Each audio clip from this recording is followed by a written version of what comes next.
है और इसलिए सभी की निगाहें मुंबई की इस बैठक पर बनी हुई है।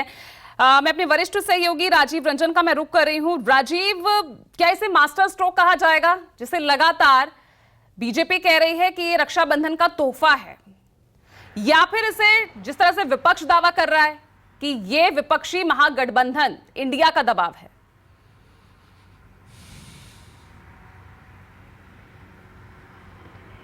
देखिए पूजा, आपके सवाल का जवाब देने से पहले एक मैं मज़ेदार किस्सा बताना चाहता हूँ। एक किस्सा सुनाना चाहता हूँ आपको भी और दर्शकों को भी। एक नारियल बेचने वाला बुजुर्ग ठेले पे बहुत सालों से नारियल बेच रहा था। वो बेचने के लिए नारियल वहाँ खड़ा था और उसके बगल में एक आदमी खड़ा था। इतने में दो खरीदार उस नारियल पानी वाले के यहाँ आए और उन्होंने पूछा कि नारियल का भाव क्या है। उसने कहा 30 रुपये का एक और 100 में 3। तो जो सामने खरीदार था उसने पहले एक लिया, 30 रुपये दिया, फिर दूसरा नारियल लिया, फिर 30 रुपये दिया, फिर तीसरा नारियल लिया, फिर 30 रुपये दिया। और अपने साथी के साथ जब वो आगे बढ़ा तो उसके साथी ने कहा, यार समझ नहीं आया, 100 में 3 और 30 रुपये का एक। उसने कहा, देखे बेवकूफ़ है बुड्ढा, और क्या मैंने उसको 10 रुपये की चपत लगा दी। तो जो आदमी नारियल बेचने वाले बुढ़े के बगल में, बुजुर्ग के बगल में खड़ा था, उसने कहा, ये क्या कर रहे हो, 100 में 3 कोई लेगा? तो उसने कहा, तुम पागल हो, 30 साल से मैं यही काम कर रहा हूँ। अगर ऐसा नहीं करता तो वो एक ही पी के चला जाता या एक भी नहीं लेता। कम से कम 3 बिका और मेरे नारियल बिक गए।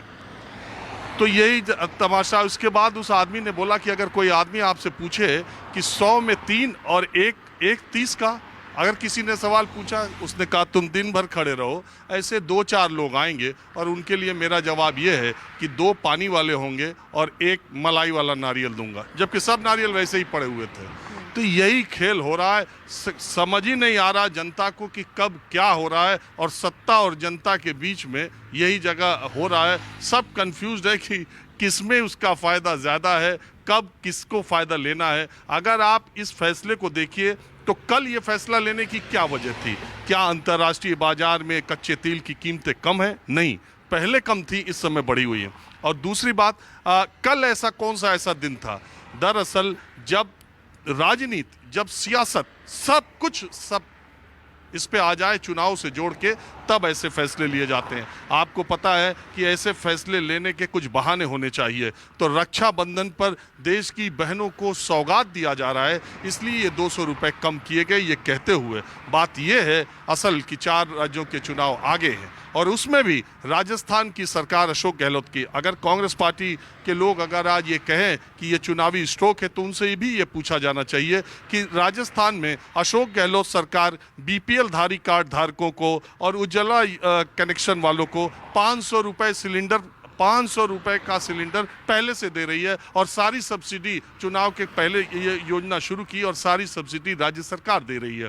तो चलो कम से कम जनता पर बोझ जो ही हटे। लेकिन एक तथ्य ये भी है कि जब उत्तर प्रदेश के चुनाव होने वाले थे, तब केंद्र सरकार और राज्य सरकार ने टैक्स में कटौती करके वहाँ 12-12 रुपये डीजल और पेट्रोल का दाम कम करने का फैसला किया था। और जब गुजरात में पिछली बार गुजरात में जब चुनाव होने वाले थे, तब गुजरात सरकार ने 10% वैट घटाया, किस पर? सीएनजी और पीएनजी पर। और आप यकीन मानिए, मुझे ऐसा लगता है और सरकार का रुख देख के लगता है, और जिस तरीके से सारी पार्टियां, इसमें कांग्रेस, बीजेपी और समाजवादी, या इसकी बात मैं नहीं कर रहा हूं, सारी पार्टियां इस तरह के फैसले लेने की आबादी हो चुकी हैं। उन्हें पता है कि जनता को रेवड़ी बांट कर, तो उन्हें पता है जब हमारे देश में ये स्थिति है कि अगर आप फ्री में लंगर कहीं लगाओ तो बाइक, कार से लोग रुक करके फ्री का खाना चाहते हैं। मुझे तो लगता है कि अगर जहर फ्री में मिले तो उसके लिए भी देश में लाइन लग सकती है।